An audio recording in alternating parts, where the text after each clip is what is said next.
Erkek erkeğe sulanırsa ne olur? Yapmayın lan. Gençler. İkiniz de erkeksiniz. Olmaz. Bu iş olmaz.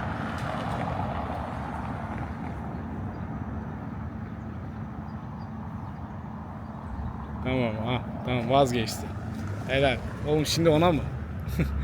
Bu fena. Bu siyahlı vallahi hiç tanımıyor. Herkese Allah ne verdiyse.